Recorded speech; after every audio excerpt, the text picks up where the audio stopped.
3 ans, Recording is on. je faisais beaucoup de cryptographie, et ensuite j'ai fait énormément de data structure. Et là, depuis 2 ans pratiquement, je fais beaucoup de deep learning.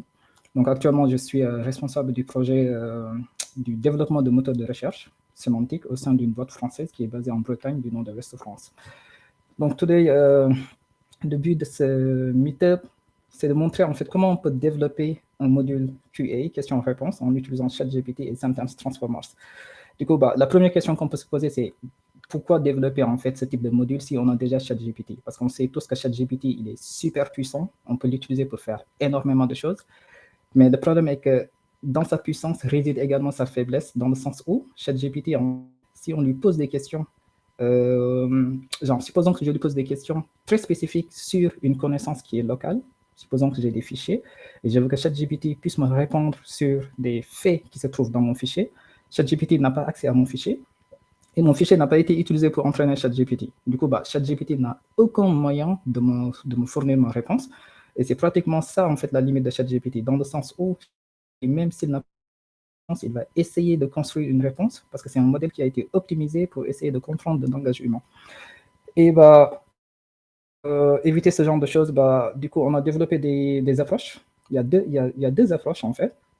Soit entraîner ChatGPT sur des données locales, donc c'est du fine-tuning, sauf que là, actuellement, l'API de ChatGPT même ne permet pas en fait d'entraîner ChatGPT sur ses propres données, soit de faire ce qu'on appelle une autre approche qu'on appelle le GPT-index. Donc GPT-index, ça consiste à faire quoi? Ça consiste en fait à prendre son document et ensuite à fournir à ChatGPT un contexte, c'est-à-dire on va dire à ChatGPT, essaie de te focaliser sur le document que je te donne et essaie de me répondre tout questions en analysant les documents. Et donc, ça va obliger ChatGPT à focus sur nos propres documents et ensuite à construire la réponse. Donc, ChatGPT ne va pas essayer de construire une réponse, ChatGPT va essayer juste de chercher la réponse dans les documents et de reformuler en fait la réponse. Du coup, on va utiliser le sens de ChatGPT dans Large Language Model. Mais la seule chose qu'on va faire, c'est l'obliger à chercher vraiment la réponse en fait dans nos documents. Et ça, c'est super puissant. Permet en fait déjà de sécuriser ChatGPT de telle sorte qu'il ne va pas se permettre de répondre tout et n'importe quoi. Mais dès qu'il nous donne une réponse, c'est parce qu'en fait, c'est une connaissance exacte qui se trouve dans nos documents. C'est bon, c'est clair? J'espère que c'est bien. Je ne sais pas si vous m'entendez bien. Oui, c'est bon. Ok, super. Du coup, le but de ce meetup,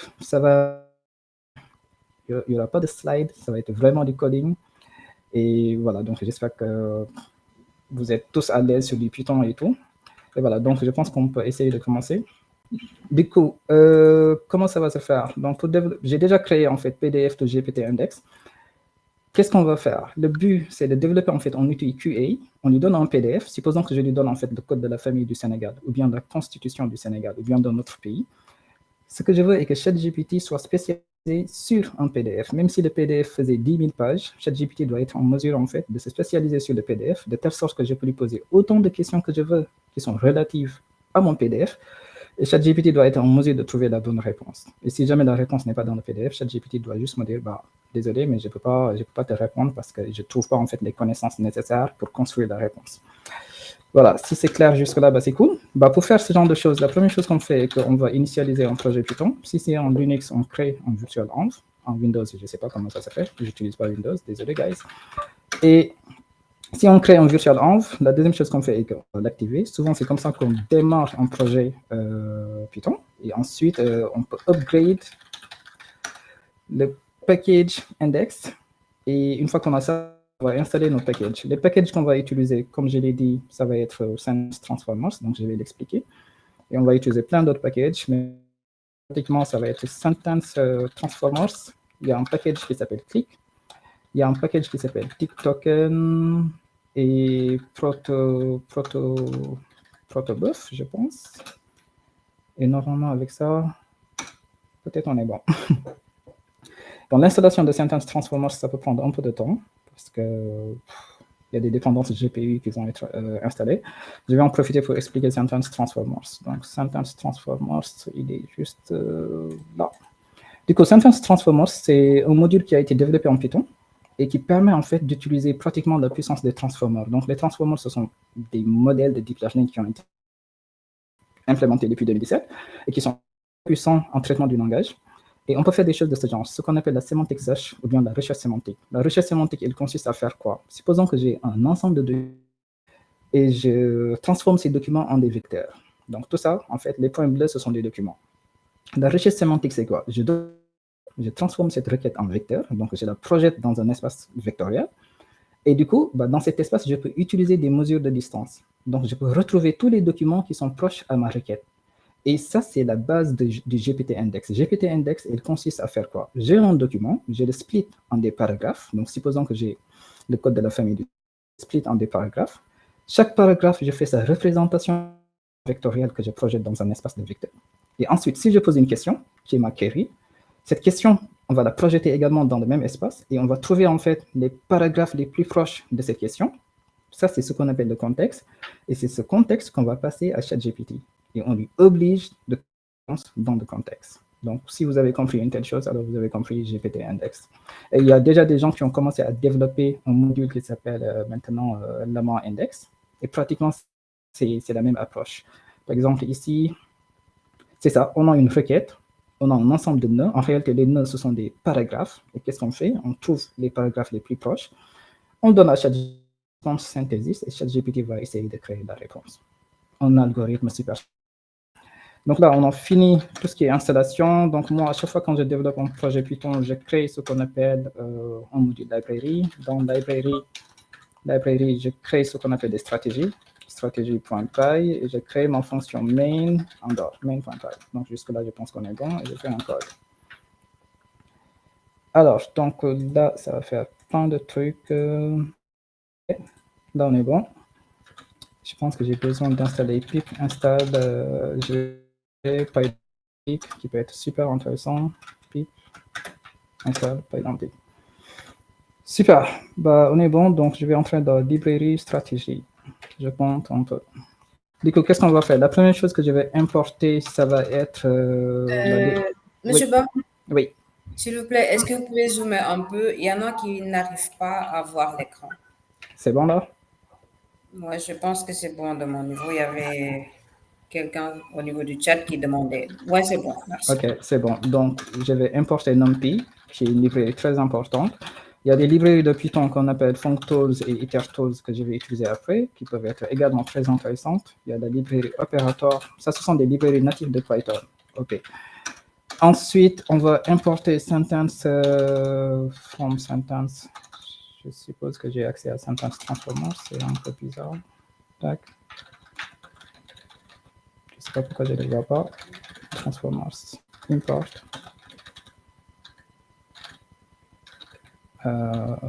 Transformer. Bon, je ne sais pas pourquoi il ne voit pas sentence transformer. Je suppose que je l'ai déjà installé. Pip install sentence transformers. Oui, ça a été déjà fait.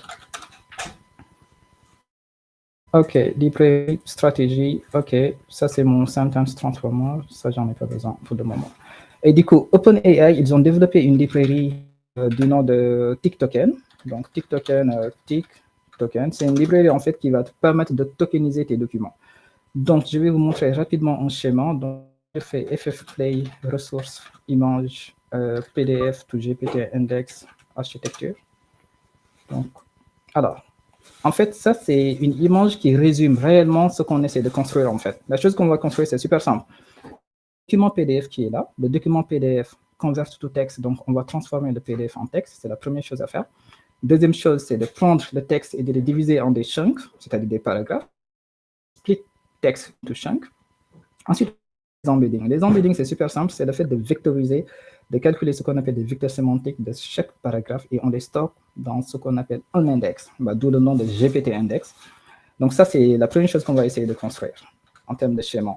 Donc, il y a quelque chose qui manque, c'est comment pip install py pdf 2. Donc ça, en fait, ça va me permettre de manipuler les PDF facilement. Je vais l'importer à ce niveau, import py pdf 2. Donc la première fonction qu'on va écrire, ça va être la fonction convert pdf to text. Donc def, je vais l'appeler convert pdf to text. Deux points. je donne path to PDF file. Donc, il faut donner en fait le chemin vers le PDF. Et une fois qu'on a le chemin vers le PDF, alors on peut appeler py.pdf.pdfreader et on lui donne le chemin, path to PDF file. Donc ça, en fait, ça nous donne un objet de type reader. Oups. Une fois qu'on a cet objet, on peut faire reader. Ça me donne l'ensemble des pages du PDF, donc qui sont là. Et donc là, je peux extraire en fait les textes. Donc from page import page avec S, on fait page.extract text. Voilà, et ça me donne en fait de la page du PDF. Sauf que moi, ce que je veux est que je vais récupérer tous les textes. Donc, je crée un accumulator de type list of string. Donc, maintenant, Python, ils ont introduit un système de typage qui permet juste d'ajouter pratiquement, c'est comme une documentation de notre code. Donc, je vais mettre list, typal, dict, any, optional. Voilà, donc ça, c'est juste des types en fait. Du coup, là, ça me dit que accumulator, c'est une liste qui contient un ensemble de textes. Donc, accumulator.append of text, return accumulator. Du coup, cette fonction, elle renvoie une liste. Oups, ça veut dire qu'à chaque fois qu'on donne un PDF, maintenant, on peut en fait convertir un PDF en texte. La deuxième chose qu'on va faire, c'est load tokenizer. Donc, le tokenizer, comme je l'ai dit, c'est la chose qui va nous permettre de prendre un texte et de le diviser en des paragraphes. Du coup, il faut qu'on donne, disons, encoding name .str. Ça se fait assez facilement avec la librairie TickToken, encoding for, et on donne le modèle name qu'on va utiliser. Donc, encoding name. Par défaut, on utilise GPT-3 parce que GPT-3, en fait, c'est le modèle de ChatGPT. Donc, GPT 3.5-Turbo. Voilà. Et donc là, cela veut dire qu'en fait, il me donne un objet de type coding. Il y a des gens qui ne font pas ce genre de choses en Python, mais moi, je préfère le faire parce que voilà, ça ajoute une documentation et quelqu'un qui lit le code, automatiquement, il comprend que, ah oui, cette fonction renvoie ticktoken.encoding, ça devient beaucoup plus simple.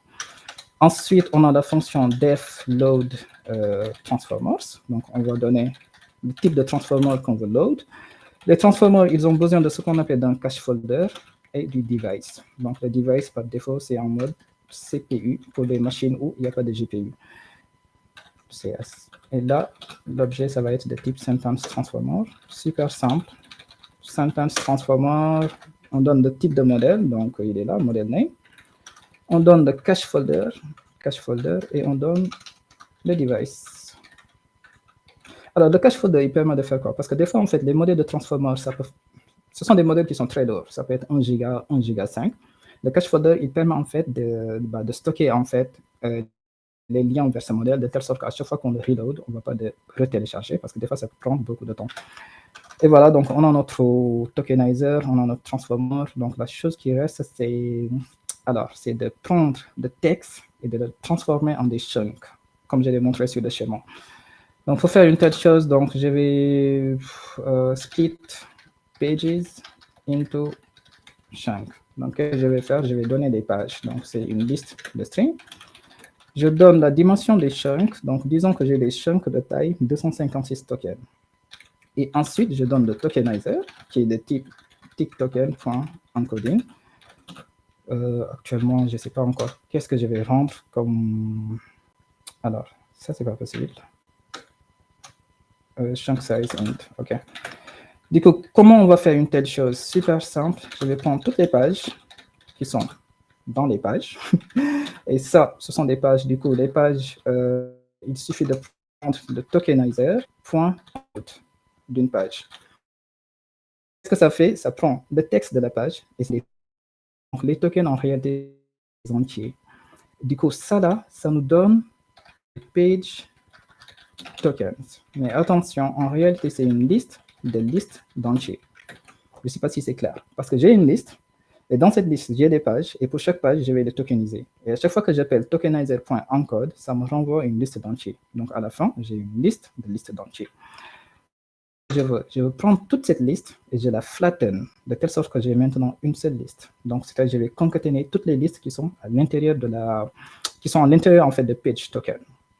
Il y a deux manières de faire ça. Soit on fait une boucle, on accumule et on fait la concaténation. Soit on utilise des librairies natives de Python comme itertools. Itertools, très bien ce genre de choses. Il suffit de dire itertools.chain, étoile of page tokens, list, et là, ça te fait la concaténation de toute la liste que j'appelle document tokens.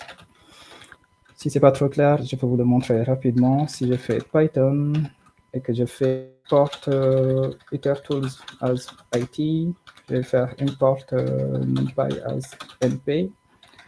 On va créer une liste rapidement, random int 10, 90, supposons size est égal à. Je vais créer une liste, je vais créer deux listes de taille 10. Et je dis que ça c'est x. Oups, il est où? Random int x. Voilà. Ah, Python. Donc ça là, si je dis que c'est x, x maintenant c'est une liste de listes. Supposons que je veux concaténer ces listes. Donc je vais utiliser itertools.chain étoile of x et je dis liste. Boum. Ça fait la concaténation. Donc c'est ça que j'essaie de construire. Du coup, ça me donne document tokens et j'ai tous les chunk size. Donc les chunk size, c'est OK, j'ai tous les tokens, mais je dois regrouper ces tokens en des chunks. Donc qu'est-ce que je fais? Je vais trouver le nombre total de tokens. Donc c'est len of document. Hop, document. Wow, désolé. Documents tokens. Je prends tous les tokens, je les divise par la taille des chunks. Je vais l'arrondir pour faire simple. Et ça va me donner le nombre des chunks. Parce que j'ai le nombre et la taille des chunks. Donc, si je prends le nombre de tokens divisé la taille des chunks, bah, ça me donne le nombre de partitions. Et c'est de ça dont j'ai besoin. Donc, je l'appelle nb partition. Ce qui est cool avec NumPy est qu'on peut faire np.arraySplit du document tokens. On lui donne nb partition. Et là, ça me donne tous les chunks dont besoin qui sont juste là. À la fin, je vais renvoyer une liste de strings. Chaque string est un paragraphe. C'est ce qu'on essaie de construire. Donc ici, je vais faire for chunk in. Donc ça, ce sont des tokens. Il ne faut pas l'oublier. Les tokens, ce sont des nombres entiers, des listes d'entiers. On peut utiliser le tokenizer.decode. On lui donne chunk tokens. Et ça nous donne le texte. C'est-à-dire ça me donne le paragraphe dont j'ai besoin. Et maintenant, je vais accumuler tous les paragraphes. Accumulator de type liste str est égal à ça. Accumulator.append paragraphe return accumulator. Voilà. Donc, on a une fonction. Là, la première fonction convert PDF to text. C'est la première fonction. Donc, qu'est-ce qu'elle fait? Elle prend un PDF, toutes les pages, elle les convertit en texte. Donc, ça nous renvoie une liste de strings. En réalité, c'est une liste de pages, telle que chaque page est un texte. Et ensuite, on prend toutes ces pages, on les tokenise, on construit des tokens, et on construit maintenant des paragraphes. Split page into chunks. On est bon? Une fois qu'on a ça, donc si je schéma RFFplay, il est là. Je vais vous montrer le schéma, j'ai deux écrans. Donc actuellement, on a ça. On a le PDF, convert PDF to text, ça a été fait. Split PDF into chunk, ça a été fait. Donc qu'est-ce qui reste? C'est create embedding. Donc je ne sais pas si le schéma il est clair, mais voilà. Embedding, donc actuellement, c'est ça qui reste. Create embedding, ça se fait comment? Ça se fait vectorize. Pour vectoriser des embeddings, c'est super simple. On va donner, on va donner des chunks de points qui sont une liste de strings. On va donner le vectorizer qui est le modèle de transformer. Donc, c'est le type sentence transformer. Et à la fin, je vais préciser le device pour dire est-ce qu'on est en mode CPU ou bien on est en mode GPU. Et à la fin, on renvoie une base de connaissances. Donc, une base de connaissances, ça dépend de comment on va implémenter la base de connaissances. La base de connaissances, ça va être les paragraphes et les empreintes sémantiques de ces paragraphes. C'est le texte et le vecteur du texte. Donc, pour faire simple, je peux dire que c'est une liste de tuples, de strings, de np.ndarray. Je ne sais pas si c'est clair. Cela veut dire quoi? Ça veut dire qu'en réalité, je vais renvoyer une liste, ma base de connaissances, telle que ce sont des tuples, tel que le premier élément du tuple c'est un texte qui est le paragraphe, et le deuxième élément, c'est un NumPy, c'est-à-dire c'est l'embedding, c'est son empreinte sémantique. Et l'empreinte sémantique, je l'avais expliqué ici, il est où, Sentence Transformers, désolé, guys. C'était ça. L'empreinte sémantique, c'est ça. C'est en fait une représentation vectorielle des documents, parce qu'on ne peut pas manipuler des textes. Si je prends deux textes, je peux pas juste dire quel est le texte le plus proche, parce que les textes, c'est juste des caractères, en fait. Je ne peux pas créer une mesure de similarité. Il y a une distance de Levenshtein, mais elle ne veut rien dire pour ce genre de choses. Il n'y a pas de notion sémantique dans la distance de Levenshtein. Donc, qu'est-ce qu'on fait? On prend les textes, on les projette dans un espace de vecteurs, et on utilise des distances classiques, la similarité de cosinus ou bien la distance euclidienne. Voilà, puis c'est clair, donc c'est bon. Du coup, ça c'est assez grand, désolé. Et ça se fait de manière super simple. On dit transformer.encode. On donne l'ensemble des sentences qui sont des chunks. On donne un batch size, disons batch size est égal à 32, c'est la valeur par défaut. On donne un race pour dire en fait est-ce qu'il va partir en mode CPU ou bien en mode GPU.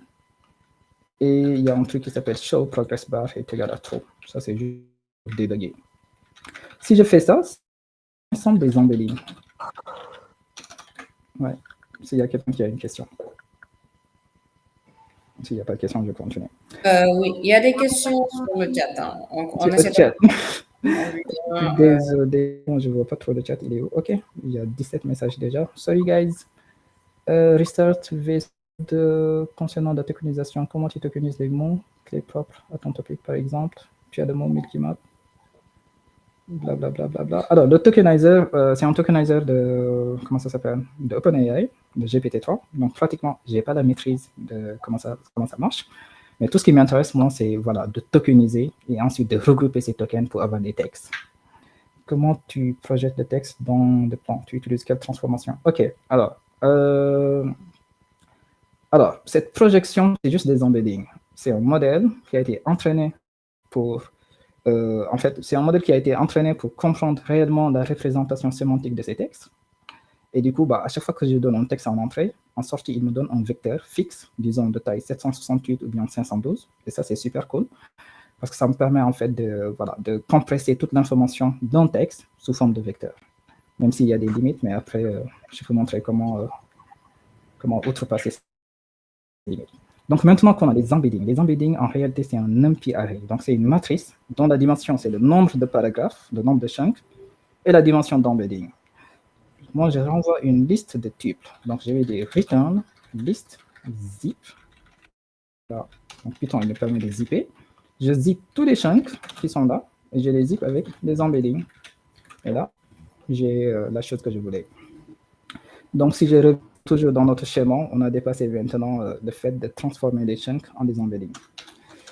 Comment fonctionne GPT-index? Comme je l'ai dit, toute la puissance de GPT-index se trouve ici. Tous les chunks qui sont là, les points bleus, ce sont mes paragraphes que j'ai projetés dans un espace de vecteurs grâce au modèle de transformer. Maintenant, le problème, c'est quoi? Le problème est que si je pose une question relative à mon document, qu'est-ce que je fais? Je ne peux pas prendre tout le document et le donner à ChatGPT, parce que tout le document, ça peut être des milliers de pages, et donc ça va dépasser le contexte de ChatGPT, c'est juste 4096 tokens. Donc, qu'est-ce qu'on fait? On se dit, OK, je prends ma question, qui est ma requête, je trouve les parties de mon document qui sont les plus proches de ma question, et ça, c'est mon contexte que je vais passer à ChatGPT. Et donc, ça te permet de faire deux choses. Premièrement, de localiser la recherche, et deuxièmement, de réduire le contexte de telle sorte qu'il n'y a plus cette limite du nombre de tokens qu'on peut donner à ChatGPT. Donc, je suppose que ça, c'est clair. Qu'est-ce qui se passe si la réponse ne se trouve pas dans le corpus?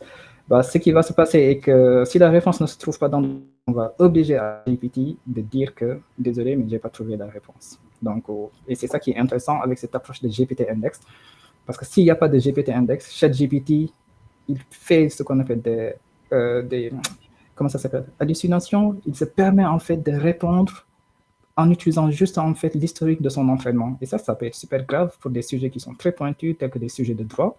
ChatGPT ne doit pas répondre si en fait il ne connaît pas la réponse. D'où l'intérêt de GPT-index. Vu qu'actuellement, on ne peut pas faire du fine-tuning.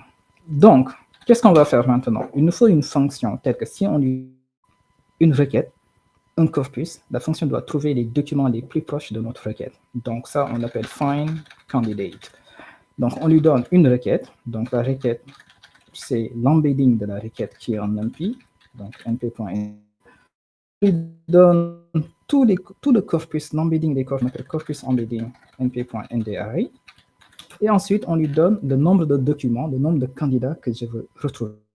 C'est int. Donc, par défaut, je dis que moi, j'ai juste besoin des 7 premiers candidats. Et donc, ça me renvoie quoi? Ça va me renvoyer...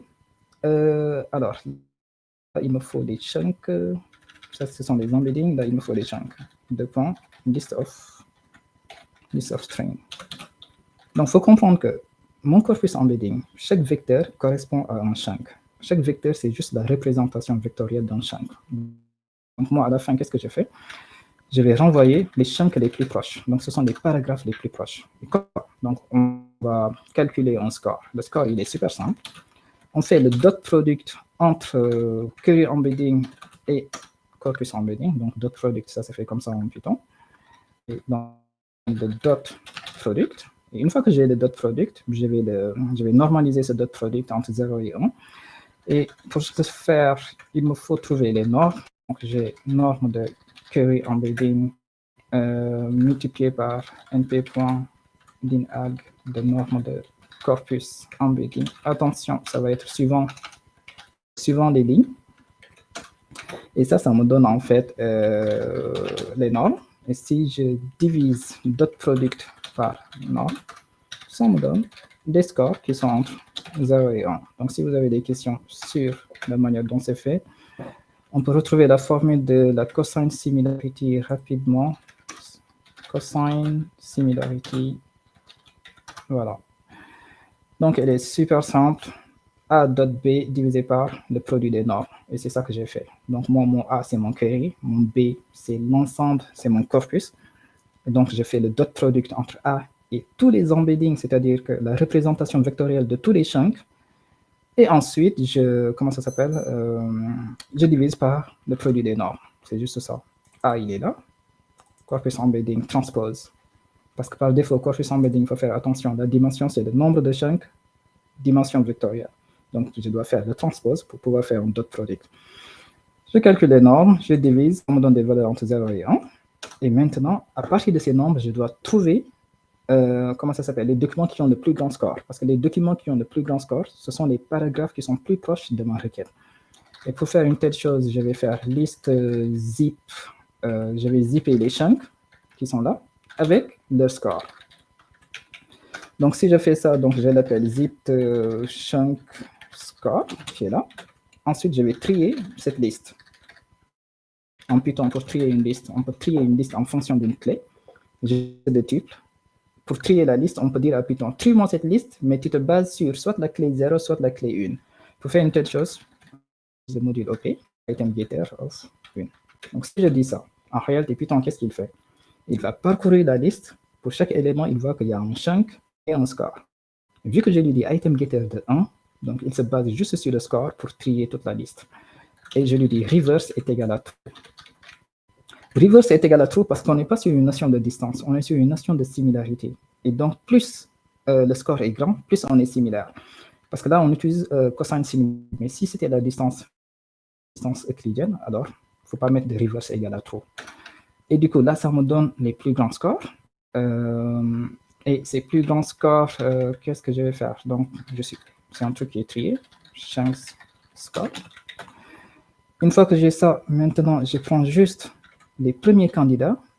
Ça, tout le monde sait le faire en Python. 2.topk, ça me donne les premiers candidats que j'appelle selected candidate. Mais moi, ce n'est pas ce que je veux. Parce que là, actuellement, ce sont des tuples. Je n'ai pas besoin des scores. J'ai juste besoin du texte. Et ça, c'est super simple. List map op.itemGetter of 0. Et je lui donne selected candidate. Donc, pour montrer vraiment itemGetter comment ça marche, il n'y a pas de souci. On va prendre, je vais vous montrer import operator as op. OK? On va faire comme ça. Disons 2,A et on crée, je vais dire 30,hello. Voilà, ça c'est ma liste. Du coup, si je fais list.map et je lui dis op.itemGetter item getter of 0 de x. Je lui dis quoi? Je lui dis traverse cette liste et pour chaque élément, prends-moi juste le premier élément. C'est ça, item getter. De 30. Si je lui dis de 1, il me donne juste la deuxième partie. Et c'est tout ce que j'ai fait. Moi, je n'ai pas besoin des scores. Donc, je lui dis donne-moi juste les strings. Voilà. Et ici, pour trier également, quelqu'un pouvait mettre une fonction lambda. Hein. Par exemple, il y a des gens, au lieu de faire ça, ils vont te dire lambda pour chaque item, 2 points, item of 1. Je sais pas, moi je préfère mettre op.itemGetter parce que je viens un peu du monde de la programmation fonctionnelle, donc voilà, j'aime bien l'écrire comme ça.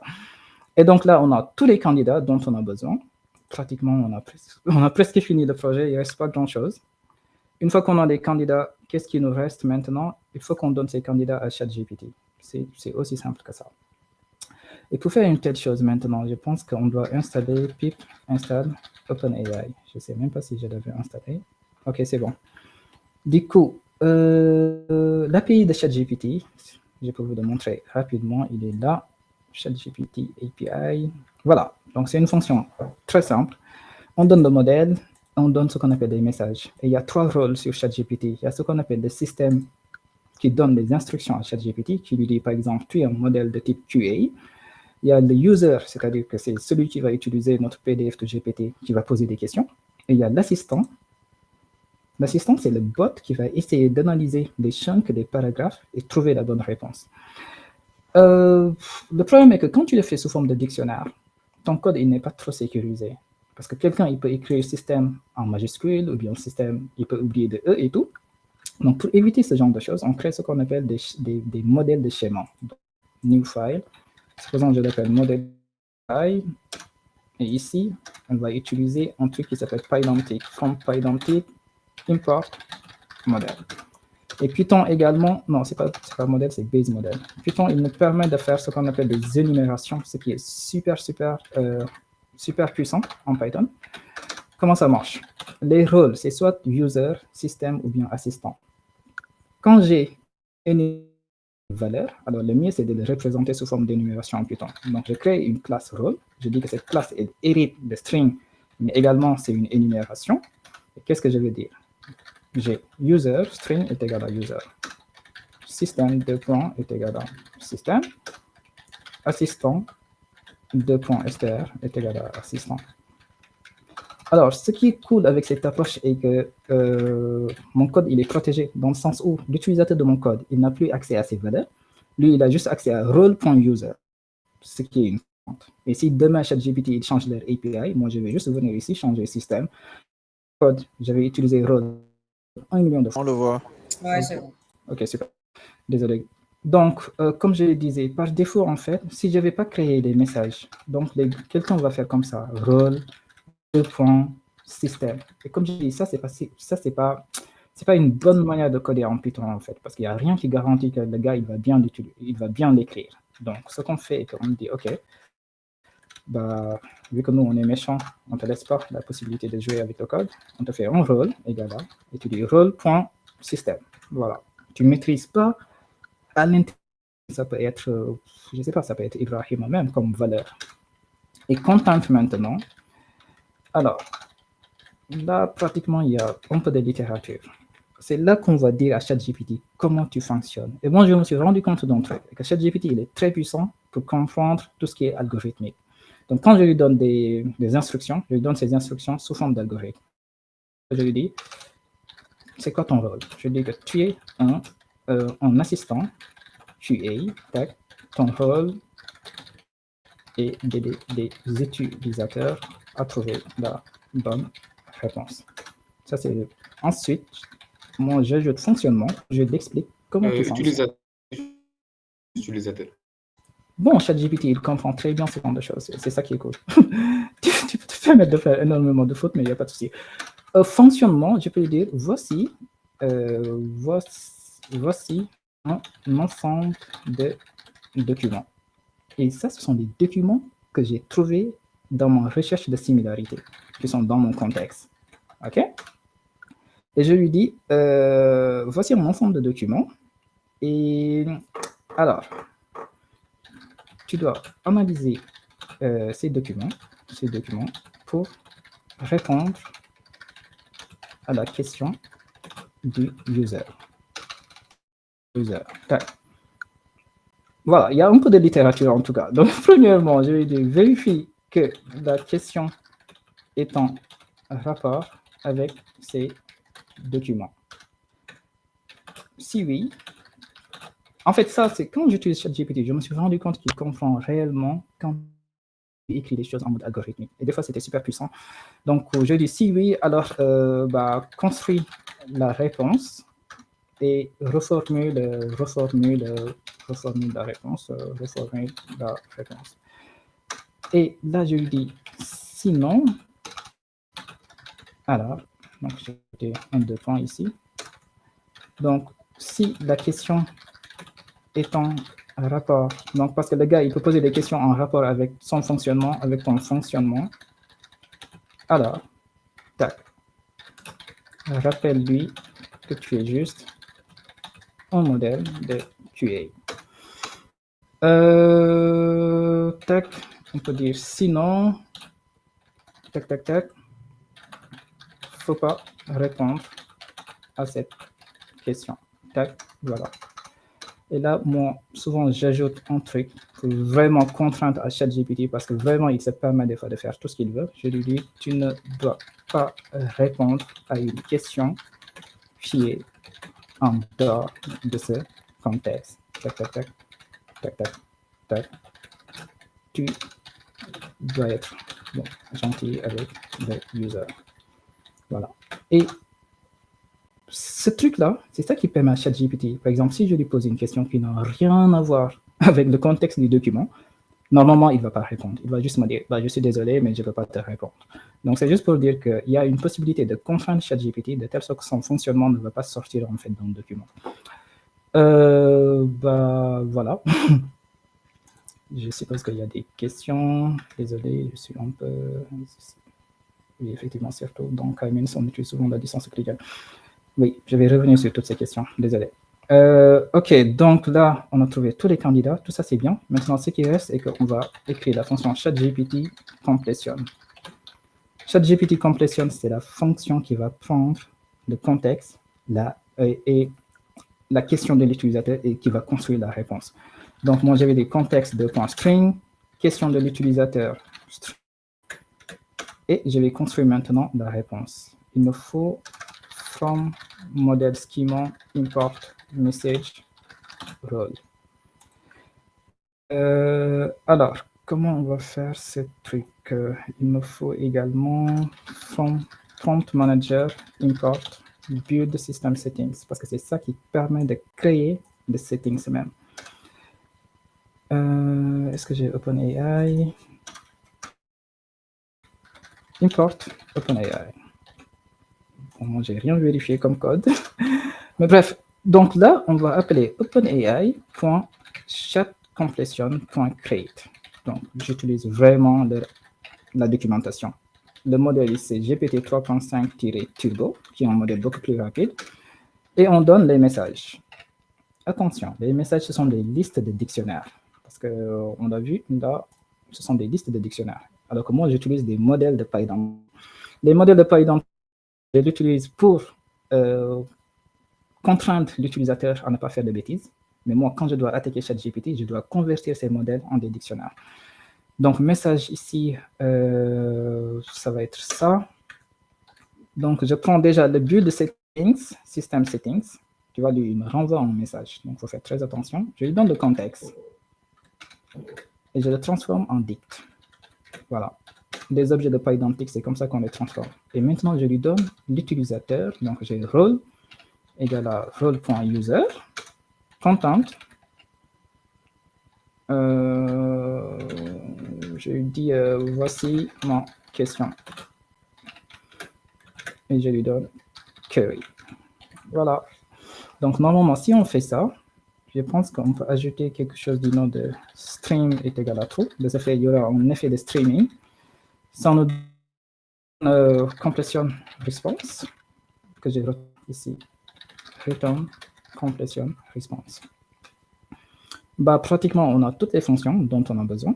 tout ce qui nous reste maintenant, c'est d'aller de l'autre côté, dans notre main.py, et d'appeler toutes ces fonctions. Je n'utilise pas Jupyter Notebook, je suis désolé les gars. Je ne sais même pas comment utiliser Jupyter Notebook. Donc ici, Python, il y a un truc super puissant qui s'appelle Click. Je ne sais pas si vous connaissez Click. Donc Click, ça permet de prendre un programme Python et de le transformer en ligne de commande. De telle sorte, c'est comme si quand tu fais du Docker, tu dis Docker, container, ls. Comment le faire en Python? C'est grâce à Click. Click nous permet de faire ce genre de choses. Du coup, on dit click.group, chain est égal à true. Bon, ce n'est pas le but de Meetup, mais si jamais il y a des gens qui ont des questions sur comment utiliser ce genre de choses, n'hésitez pas. Donc, j'ai défini command line interface. Et command line interface, c'est la transformer mon script en ligne de commande. Donc là, je fais juste comme ça. Ensuite, command line interface.command build index. Donc, c'est un pipeline en fait. Le premier stage, c'est build index. Je lui donne le PDF, il prend le PDF, extrait le texte, construit les embeddings, stocke les embeddings sous forme de base de connaissances. Ensuite, le deuxième stage, c'est explore index, où je peux poser des questions et il me répond. Donc, ça, comment le faire en Python sous forme grâce à Click qui permet de faire ce genre de choses. Il y a aussi argparse, mais je pense qu'argparse, il ne gère pas ces histoires de groupe. Du coup, de quoi est-ce que j'ai besoin pour build mon index? J'ai besoin de chemin vers le PDF. Donc, on lui dit, tu as une option, path to PDF, file. C'est un PDF. Path to PDF, file.string. Il me construit le PDF. Donc, qu'est-ce que je vais faire ici? Je vais lui dire from library.strategy import étoile. Import étoile. J'ai mon PDF. Donc, première chose, convert PDF to text. Donc, je lui donne path to PDF file. Ça me donne le texte, qui sont des pages. Deuxième chose, split page into chunks. Donc, je lui donne des pages. Les chunk size, par défaut, je vais dire 256.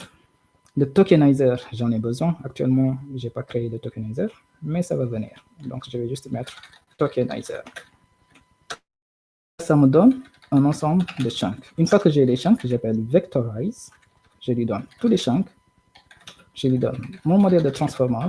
Je lui donne le device, égal à device. Et il me donne notre knowledge base, qui est notre base de connaissances en fait. Et à partir de cette base de connaissances maintenant, je peux appeler une autre stage qui est, comment ça s'appelle, explore index. Donc là, je vais créer le stage petit à petit. Donc explore index, il a juste un truc top key où je lui dis type est égal à int. Donc là, je lui dis quelle est la taille du contexte. Oui. Au lieu de commande, en haut. Au lieu de commande. Ok, merci beaucoup. Ça doit être Jim, je reconnais ta voix. Donc, def explore index. Donc, et en haut aussi. Ok, j'arrive. Ok, merci.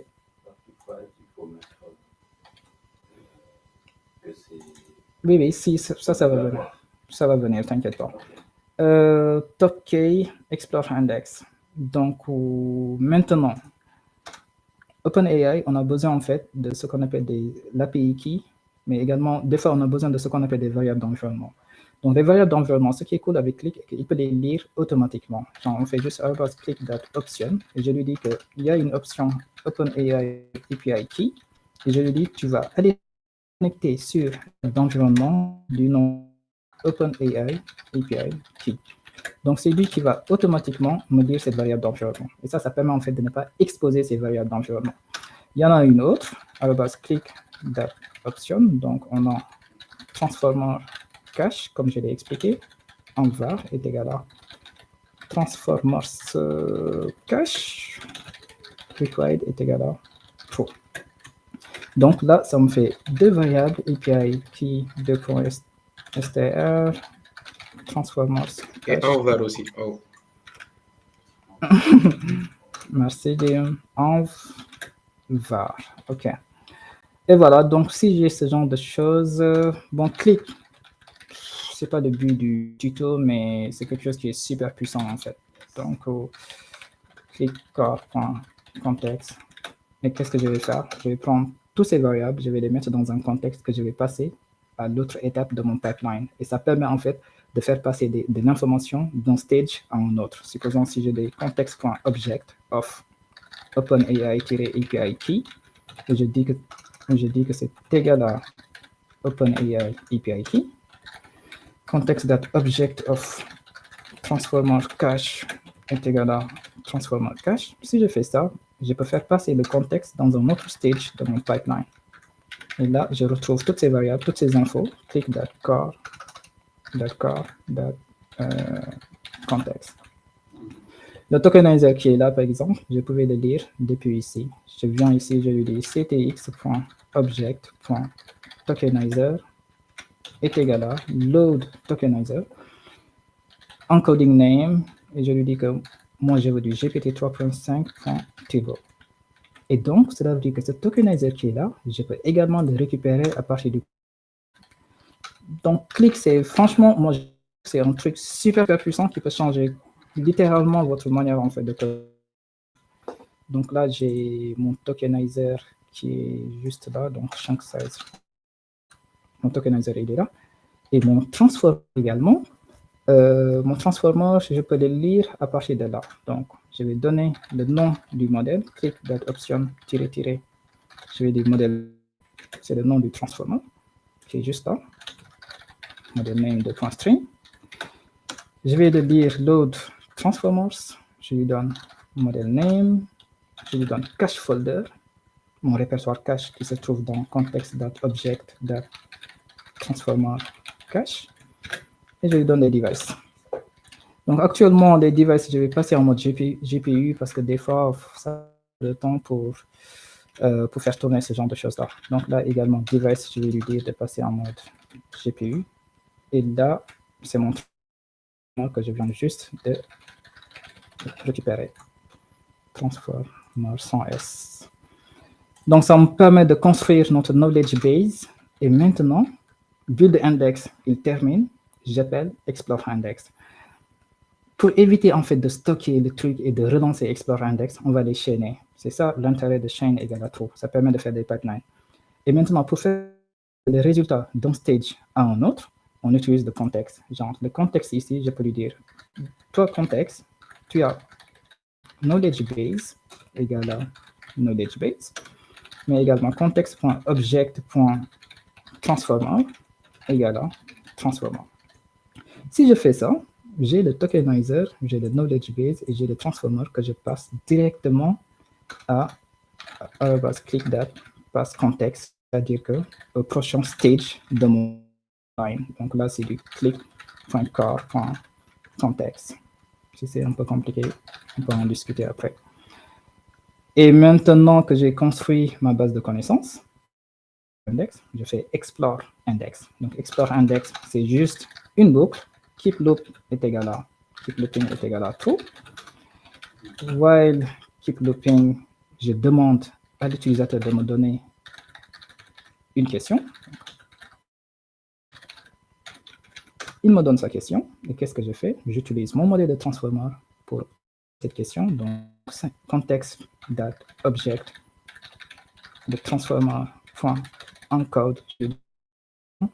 Et je lui dis d'utiliser device est égal à CUDA 0 pour vraiment utiliser j'ai une GPU. Et là, ça me donne ce qu'on appelle le query embedding. Normalement, ça vous rappelle quelque chose, query embedding, parce que si je reviens dans stratégie, si on a notre query embedding, on peut faire find candidate.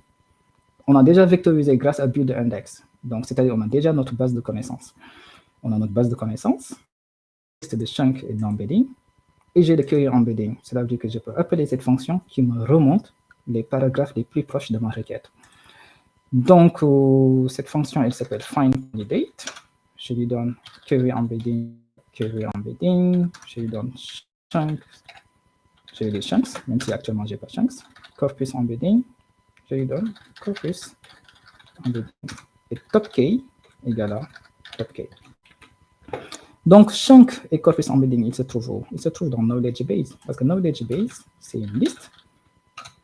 Désolé, c'est une liste dans laquelle j'ai des chunks et des embeddings. Sauf que, vu que c'est une liste, je dois reconstruire la liste des chunks et la liste des embeddings. Il y a une manière de le faire qui est très rapide en Python. Il y a certains qui vont juste parcourir ces deux listes, récupérer les chunks, parcourir à nouveau, récupérer les embeddings. Mais si on a ce genre de choses, il suffit de dire list zip étoile ctx.object of knowledge base. Et là, ça te donne tous les chunks et tous les embeddings. Après, je peux vous le montrer sur le terminal Python. Supposons je dis, je crée une liste. OK? Et dans cette liste, je vais dire 0,true, je vais dire 1,false. Maintenant, je veux une liste où j'ai 0, 1, une liste où j'ai true, false. Si je fais list of z étoile of x, ça me donne 0 de côté, true, false de l'autre côté. Exercice Python qu'il faut comprendre parce que ça peut vraiment te permettre d'accélérer en fait ta manière de coder en Python. Et là, je construis embedding parce qu'il faut faire très attention parce qu'embedding c'est un tuple. Et moi, je dois construire le numpy array. Donc, np.vstack, qui signifie vertical stack, ça me construit la matrice. Et donc, j'ai ça. Et là, ça me donne la liste des candidats. Donc, ce sont des paragraphes.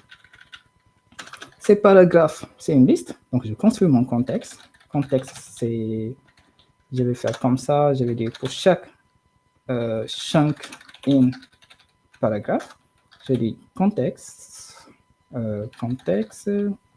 append. Voilà. Et je vais dire à ChatGPT, voici le document numéro. Il me faut la position du document. Donc là, on va faire un simple enumerate. Et là, j'ai la position. Donc, document numéro, position. Et je dis à ChatGPT, pour ce document en question, voici son contenu, chunk. Le contexte, je vais accumuler tous ces chunks et je construis juste une seule chaîne. Cette chaîne, ça va être /n, si on veut, the join of context. Donc, on peut faire également ça. Super simple. Cela veut juste dire que je prends tous les paragraphes et je fais la concaténation de ces paragraphes, mais je les sépare par des dièses, de telle sorte que ça va permettre à ChatGPT de retrouver rapidement que ça c'est un paragraphe, ça c'est un autre, ça c'est un autre, et il va se baser sur ces paragraphes pour trouver la bonne réponse. Quand j'ai une boucle et que je veux quitter la boucle, je dois être en mesure de faire CTRL-C. Et CTRL-C, pour le gérer en Python, il suffit de faire except interrupt et de dire keep loop est égal à false. Donc si tu fais ça, donc ça veut dire que dès que j'appuie sur CTRL-C, j'ai détecté l'événement keyboard interrupt, j'entre dans l'exception, keep loop égale à false, et je sors de la boucle. End while. J'aime bien ajouter ce genre de choses parce que des fois, si ma boucle est trop longue, ça me permet de me retrouver sur l'indentation et tout, mais on n'est pas obligé de le faire. Donc là, on a notre contexte. Vu qu'on a notre contexte, on peut appeler ChatGPT completion. On lui donne le contexte qui est là. On lui donne ma query qui est là. Ça nous donne ce qu'on appelle un générateur. Donc, je ne sais pas comment je vais l'appeler ce générateur. Je vais l'appeler juste completion underscore response. Et dans ce completion response, je pense qu'on peut faire ça. Une completion response. Vu que c'est du streaming, les chunks, je pense que tu as choice de 0, un truc qui s'appelle delta.get content. Le résultat, il le met dans. En fait, le résultat de chaque chunk, ce n'est pas le résultat de chaque chunk. Le completion response, c'est un streaming. Donc, le streaming, ce sont des événements qui vont venir. Et les événements, c'est choice 0 de delta. Et dans delta, tu as le contenu de la réponse de ChatGPT. Le problème est que des fois, la réponse n'est pas construite, donc c'est non. Et du coup, là, en fait, tu peux juste dire, on peut l'appeler content. Et donc, il faut vérifier que content is not none. Si c'est bon, alors on fait print content. End est égal à ça. Flush est égal à true. Tout ça, je vais l'expliquer. Et si on sort d'ici, au moins, je vais vérifier qu'on a déjà un truc. Voilà. Donc, normalement, on est bon. Je ne sais pas, mais je pense qu'on est bon. Et du coup, il me faut l'API key de ChatGPT. Il me faut le transformer cache. Et en Python, vu qu'on utilise un modèle du nom de French Semantic qui se trouve sur Hugging Face, donc si vous allez sur Hugging Face, vous allez trouver un modèle qui est très puissant, French Semantic Hugging Face. Ce modèle, en fait, il est très puissant pour vectoriser des documents en français. Parce que sinon, on allait utiliser des modèles multilingues. Les modèles multilingues, ça, mais je me suis rendu compte que ce modèle, il est beaucoup, beaucoup plus puissant. Donc, c'est ça qu'on va utiliser. Le seul problème avec ce modèle est qu'il nécessite en fait ce qu'on appelle des protocoles buffer. Donc, il faut faire export, protocol underscore buffer. Je pense que c'est Python implémentation égale à Python. Il faut donner ce genre de choses. C'est un modèle qui a beaucoup de caprices et ça ne va pas passer.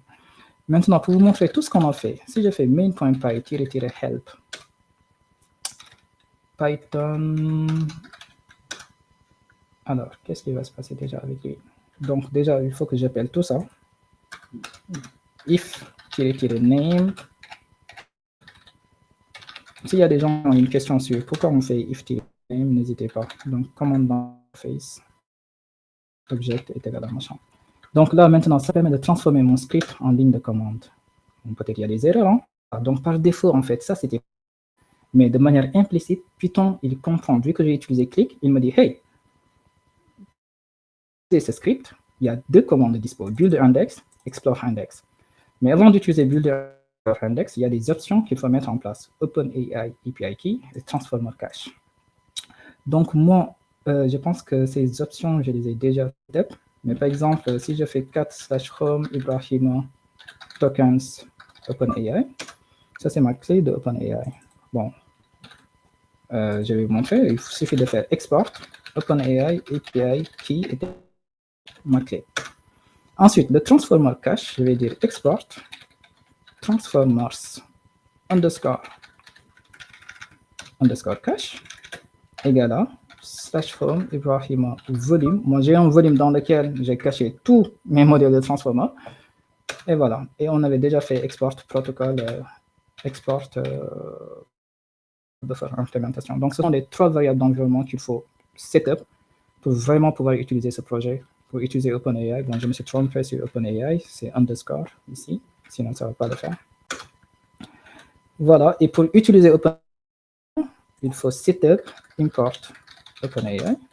À ce niveau, si on commence à explorer l'index, il faut dire OpenAI.API key est égal à context.object.OpenAI API key. Voilà. Donc, on va commencer à utiliser le projet. On va load le transformer et tout.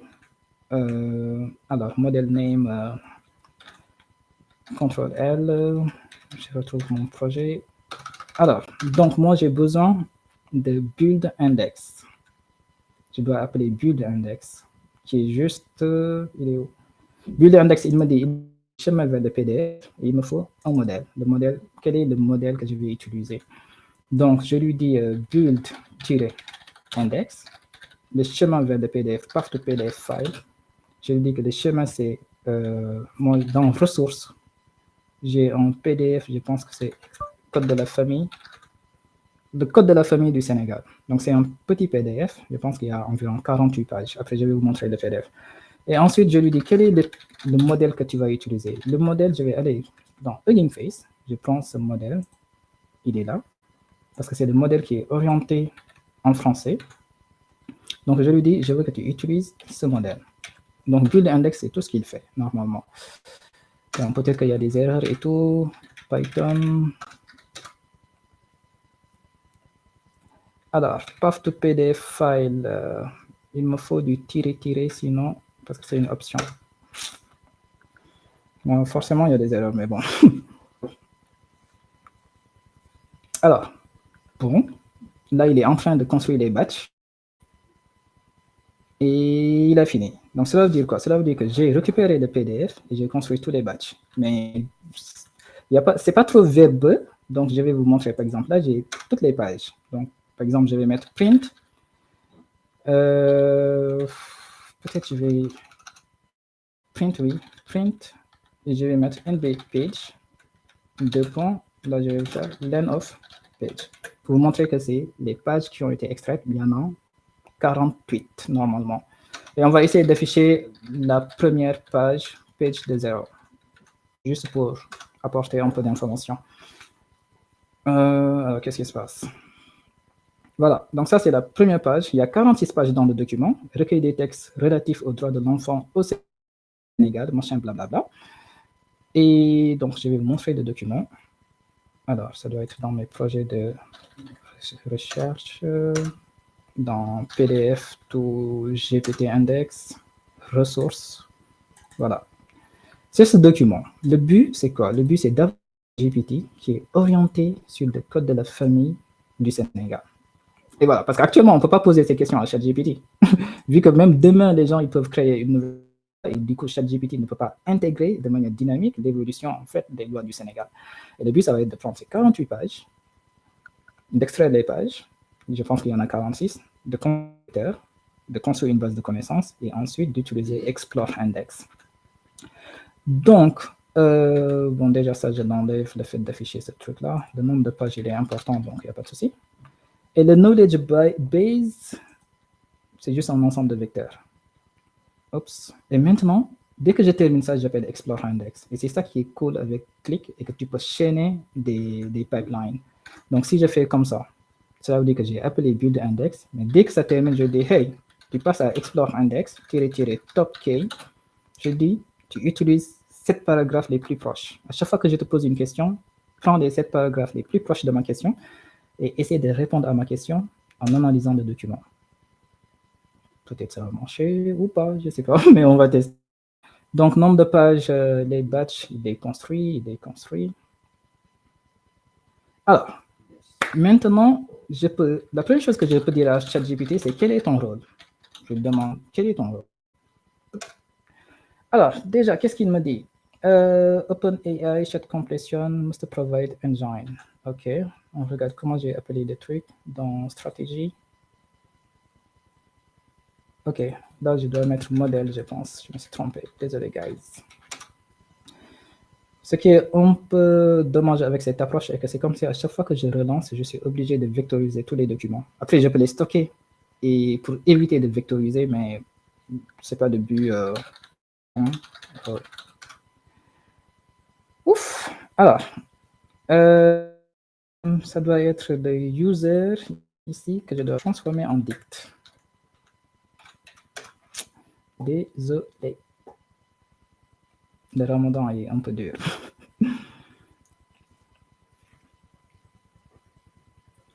On vectorise, on lui pose la question, quel est ton rôle? Alors, il nous dit, mon rôle en tant qu'assistant QA est d'aider les utilisateurs à trouver les bonnes réponses et pour ce faire, j'analyse et j'interprète les documents, blablabla. Bla, bla, bla. Donc, supposons que je lui dis, propose-moi des questions pour explorer ces documents. Bien sûr, voici quelques questions.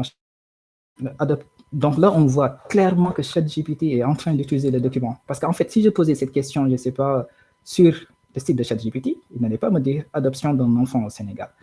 Supposons que je lui dis comment révoquer une adoption au Sénégal.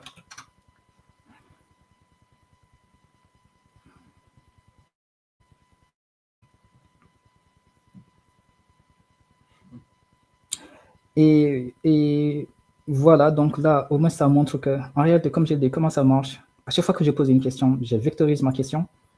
J'utilise Find Candidate, qui est une fonction qui trouve les candidats similaires. Je construis un contexte, je le donne à ChatGPT, je dis, trouve-moi la réponse à partir de ce contexte. Mais supposons que je lui dis, c'est quoi le deep learning? Le deep learning. Et c'est ça qui est intéressant avec GPT Index, et qu'en fait, il oblige ChatGPT à ne pas répondre à autre chose qui est en dehors du contexte des documents. Donc, c'était la question du gars qui me disait, si jamais la réponse à la question ne se trouve pas dans le document, ben voilà. Et ça, en fait, c'est le prompt que je t'ai montré. Je partage avec vous. Ça, je me suis rendu compte que ChatGPT, genre, pour le contraindre, il faut vraiment écrire les choses en mode algorithmique, comme quand on était en première année. En mode si oui, alors sinon, machin, select, ce genre de truc. Il est super, super fort pour comprendre ce genre de choses. Pratiquement, on a fait le tour du truc. C'était rapide, je suis désolé. et que si jamais il y a des questions, n'hésitez pas. Mais voilà comment ça marche. Et ce truc, vous pouvez le déployer sous forme de serveur Fast API, vous pouvez le déployer sur Telegram, sur Messenger, sur WhatsApp, tout ce que vous voulez. Mais c'est ça le fonctionnement de GPT Index, c'est super, super simple. Et là, je vais juste vous montrer le contexte et je termine. Le contexte, pour vous montrer en fait quel est le contexte que je retrouve. Oh God. Ce que je retrouve avant de construire ma réponse. Donc, CTRL-C, parce que j'ai mis interrupt, donc je quitte la boucle. Et là, à chaque fois que je pose une question, il va se déplacer, il va trouver les, comment ça s'appelle, les chunks, il les ramène. Donc, supposons, je lui dis, il m'avait proposé des questions. Là, quels sont les différents régimes, machin, blablabla. Bon, ça, je pense que c'est pour démarrer. Donc, on va mettre CTRL-V, tac. Et ça, c'est le contexte que je retrouve. Par exemple, document 0. Voilà. Donc, en réalité, c'est ce contexte que je construis et que je balance à ChatGPT. Et lui, il me dit, d'après le document 3, la loi sénégalaise prévoit 2 régimes matrimoniaux, machin, blablabla. CTRL-C. Voilà, les... Donc, c'était des trucs pour comprendre comment utiliser, comment faire GPT Index. Donc, voilà, je me tais. Merci beaucoup, Ibrahima, pour cette très belle présentation. C'était très clair. Alors, il y a quand même pas mal de questions. Est-ce que tu peux déjà répondre aux questions avant de passer à d'autres?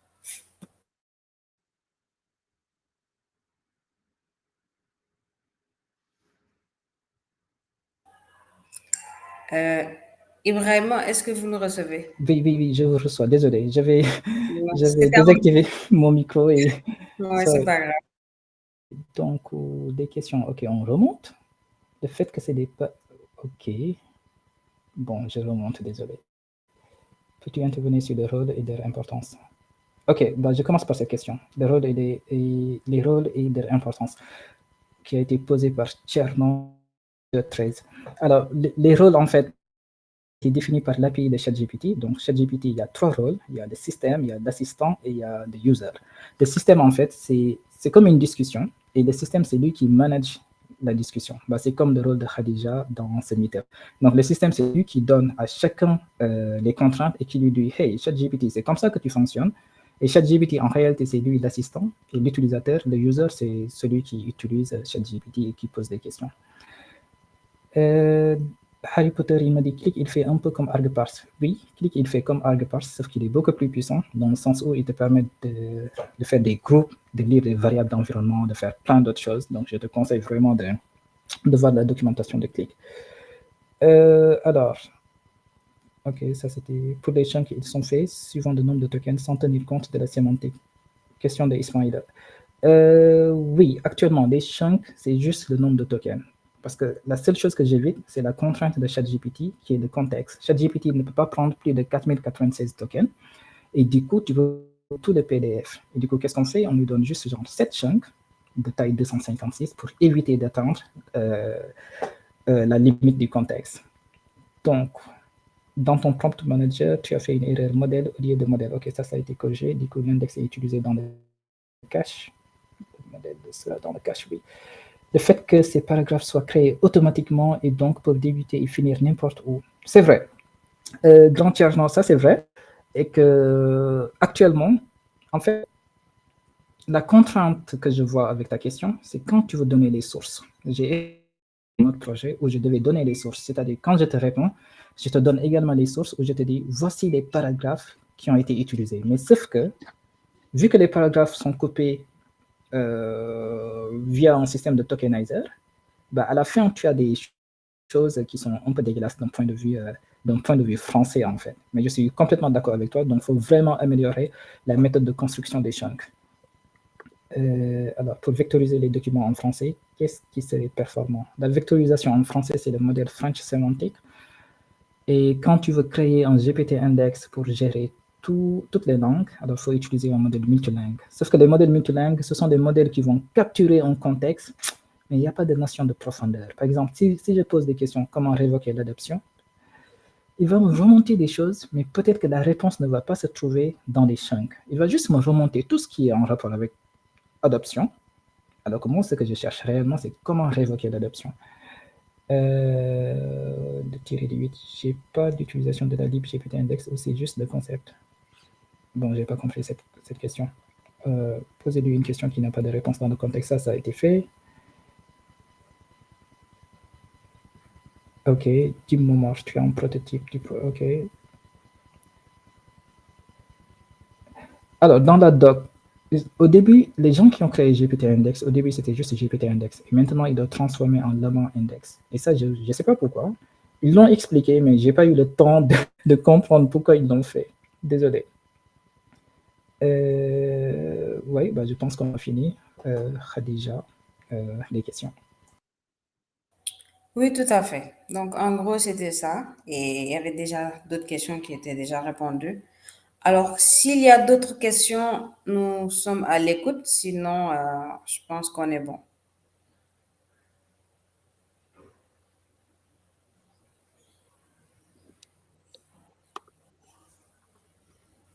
Alors, je pense qu'il n'y a pas d'autres questions pour le moment.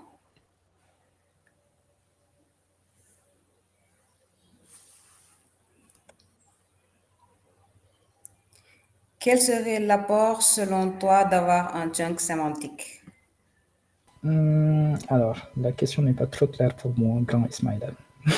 Parce qu'actuellement, on a des chunks sémantiques, dans le sens où on a des chunks et on fait des représentations sémantiques. Donc, je n'ai pas trop compris ta question.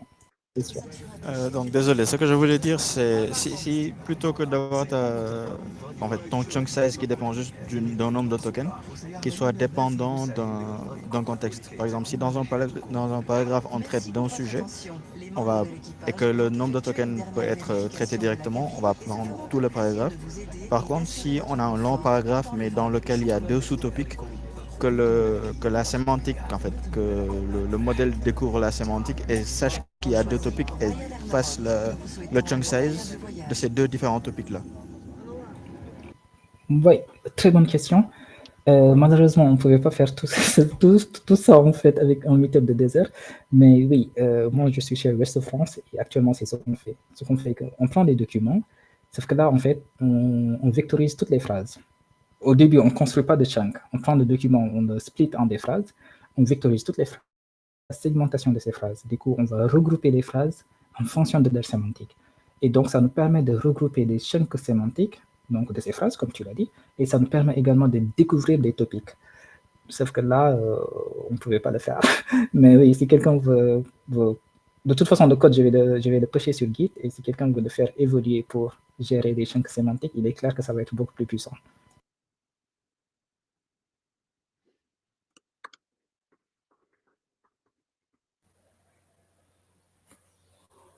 C'est bon, je pense qu'on n'a pas d'autres questions pour le moment.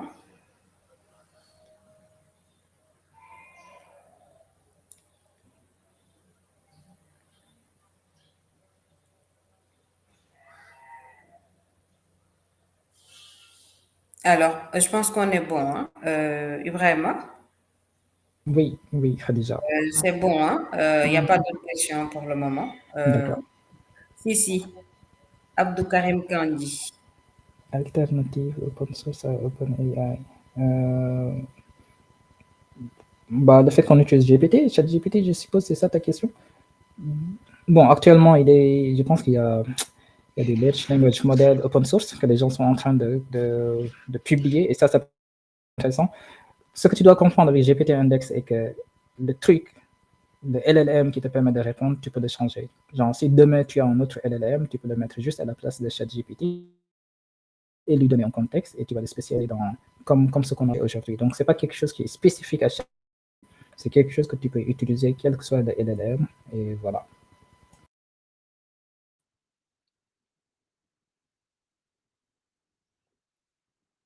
J'ai une petite question, s'il vous plaît, là. C'est Fodé. Je pose une question. Oui, allez-y. Oui, donc, merci beaucoup pour la démonstration. Franchement, c'était impeccable. Franchement, merci, grand. J'ai une petite question, quoi. Donc, ce qui se passe, c'est que j'ai les données, mais en forme de PDF. En fait, ce qui se passe, c'est que je veux être capable de poser des questions en anglais à une blockchain. Maintenant, la blockchain, je prends toutes les données sont indexées dans une base de données Postgres. Donc, c'est juste en fait des transactions, mais ce n'est pas en fait des phrases ou bien des paragraphes. C'est juste en fait des listes et données de transactions. Mais ce que je peux faire, en fait, je peux traduire les transactions en phrases en anglais, par exemple. Hein. Je peux dire, par exemple, que cette adresse-là a envoyé cette somme à cette adresse-là. Mais comment est-ce que je peux, en fait, bâtir un index avec, avec GPT à partir de la base de données Postgres à la place du PDF, si ça a un sens? Oui, Grand Fodé, ta question elle est extrêmement importante Merci. et la réponse, déjà, c'est une réponse positive et que c'est cool actuellement, mais cela nécessite déjà un pré-traitement qu'on appelle strict to text. Donc, strict to text, c'est quand tu as des données structurées. Supposons que tu as Voilà. des schémas SQL, comme tu l'as dit, du blockchain, même si je ne maîtrise pas de blockchain. Mais voilà, c'est pas donc, grave. Voilà. si tu as des données structurées, tu peux les transformer en texte. Et du Mhm. moment que tu as du texte, alors là, c'est fini. Tu le branches sur notre GPT Index et ça marche. Le truc est qu'actuellement, pour le Meetup, j'ai fait un GPT Index orienté PDF. Mhm. Le GPT Index, ça marche pour toutes les données textuelles, en fait. Du D'accord. moment que tu as du texte, bah, ça marche. Même si tu avais une vidéo, un podcast et tu fais la transcription Mhm. from speech to text, alors là, Mhm. tu peux faire un GPT Index qui te Mhm. permet d'explorer une vidéo YouTube.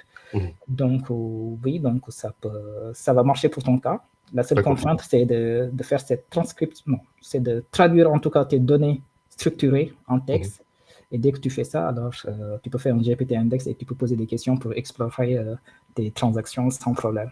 Voilà. Merci. Merci beaucoup. Ok. De Ça rien. marche. Merci.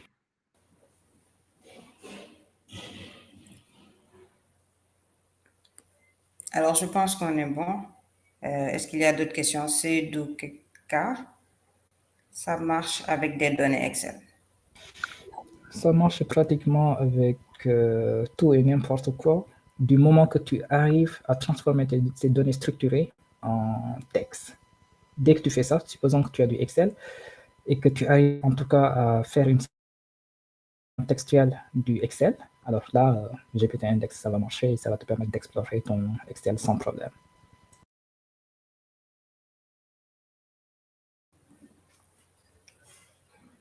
C'est bon. Est-ce qu'on a d'autres questions?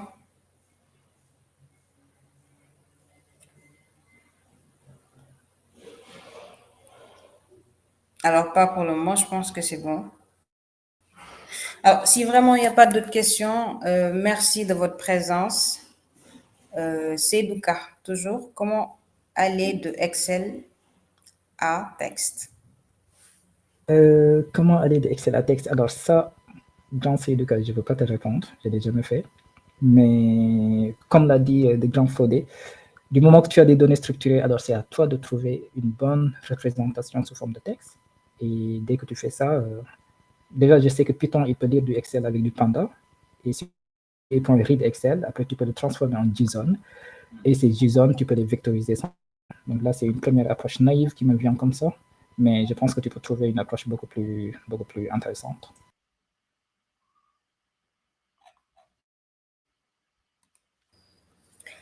Il y a une question de Ousmane Sall aussi, je suppose. Bon, je vous laisse lire. Si je suppose, bon, des données texte dans le PDF Meetulang, j'ai pas trop compris sa question. Je suppose que tu veux dire que il y a des données avec de manière multilingue, en fait, genre du français, de l'anglais, de l'espagnol et tout. Ok, si le modèle que j'utilise, ça va pas marcher orienté français. Mais sinon, tu vas utiliser un modèle multilingue de la librairie Sentence Transformers. Et là, il n'y a aucun problème. Ça va marcher, mais comment ça s'appelle?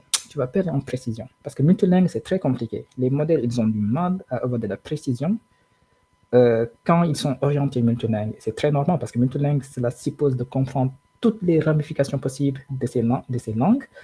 Et du coup, l'idéal, c'est vraiment de bosser sur une langue cible, genre de l'anglais ou bien du français, ou bien de l'espagnol, et d'utiliser un modèle spécialisé sur cette langue. Ça, c'est l'idéal. Mais si tu n'as pas ce genre de choses, alors tu fais un modèle multilingue. Ça va marcher maybe à 70%, mais pas comme la précision que je t'ai montré today.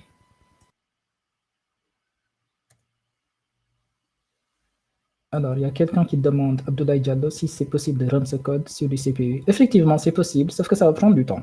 Ça va prendre un peu de temps, mais c'est possible. Ouais, c'est un code CPU-GPU. Il y a Sorna qui demande le lien GitHub du code source après. Oui, le lien GitHub, Inch'Allah, je vais le pêcher d'ici ce soir, Sorna.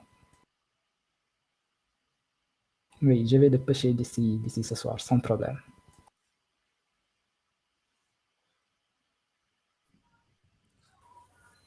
Alors, est-ce qu'il y a d'autres questions? C'est bon là, vous m'entendez, n'est-ce pas? Oui, qui a la parole, s'il vous plaît? Tierno. D'accord, allez-y, Tierno. Ok, déjà, merci pour la présentation. Juste une question, en fait, par rapport à ma question de tout à l'heure. Si on a découpé ça en chunks et qu'on pose des questions et que on a ça, on peut l'augmenter pour avoir plus de probabilité de gagner en précision. Mais disons que, comme on a découpé en chunks et que c'est plus ou moins aléatoire avec les tokens, et que au niveau de nos réponses, au niveau du contexte du moins, on sait que la réponse qui va nous donner va dans le contexte normalement. Si on a découpé aléatoirement et qu'on a des chunks qui contiennent la réponse mais qui ne sont pas dans le contexte parce qu'on a découpé aléatoirement et que malheureusement notre question est liée à plusieurs chunks en même temps et qu'on est limité à 7, par exemple, vu que ça on doit fixer de toute façon. Est-ce que il y a disons dans votre expérience, vu que peut-être que vous avez fait ça plusieurs fois, une manière de résoudre ce problème-là où on a la réponse qui n'est pas dans le contexte à cause du chunk, c'est vrai que ça peut aussi lier, même si on avait un chunk sémantique, on peut avoir ce genre de problème de toute façon. Oui, très bonne question. Alors, déjà, on fait de la puissance de la vectorisation sémantique. Parce que imagine, j'ai un long PDF, disons 10 000 pages, et que je pose une question, mais cette question, elle a été répondue dans 10 chunks, qui sont un peu différents en termes de position, de leur emplacement spécial dans le PDF. Bah, si la vectorisation est très forte, cela veut dire que si je remonte un chunk, j'aurai tendance à remonter un chunk similaire. Donc, si un chunk répond à ma question, ou bien répond de manière partielle à ma question, tous les autres chunks contiennent une information assez proche de cette réponse vont être remontés. Donc ça, au moins, ça te permet toujours d'avoir un contexte qui est assez puissant. Et c'est en ce sens que je dis que ça dépend réellement du modèle de vectorisation sémantique. Alors là, GPT-index, il ne marche plus. Une autre approche également, c'est dès que tu commences de segmenter ces chunks, c'est-à-dire de prendre des chunks et de les regrouper en des clusters. De telle sorte que dès que tu trouves un chunk, tu vas te dire, ah oui, j'ai trouvé un chunk qui était dans le cluster A. Donc, j'ai intérêt à remonter tous les chunks qui sont en fonction d'un certain score. Donc, supposons que je pose une question, je trouve juste 2 chunks. Et les 2 chunks sont dans des clusters qui sont différents. Mais le premier chunk, il est proche à ma question à 0.8 et l'autre à 0.20. Du coup, qu'est-ce que je vais faire? Je vais dire que, OK, remonte-moi 4% remonte-moi des chunks, mais 80% vont provenir du cluster A et 20% vont provenir du cluster B. Et là, ça va te permettre, tu vois, de pouvoir naviguer toujours dans les autres chunks et espérer trouver des réponses qui se trouvent dans les autres chunks. Je ne sais pas si je réponds à ta question, mais on a ce genre de problème en entreprise avec nos moteurs de recherche et pratiquement, c'est comme ça qu'on essaie de les résoudre. Make perfect sense. Gadif. Merci à toi. Alors, je pense qu'on n'a pas d'autres questions parce que qui demandait le GitHub, le lien a été donné par Jim. Je ne vois pas d'autres questions pour le moment. Est-ce qu'il y a d'autres questions ou quelqu'un qui va intervenir?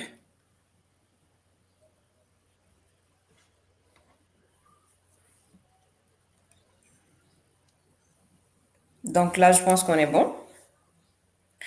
Merci tout le monde. Merci beaucoup pour cette présentation encore une fois, Ibrahima. À bientôt. Donc, s'il n'y a pas vraiment d'autres questions, nous vous remercions de votre présence encore une fois. Merci à toi, Khadija, et merci à tout le monde. Merci beaucoup. Salut.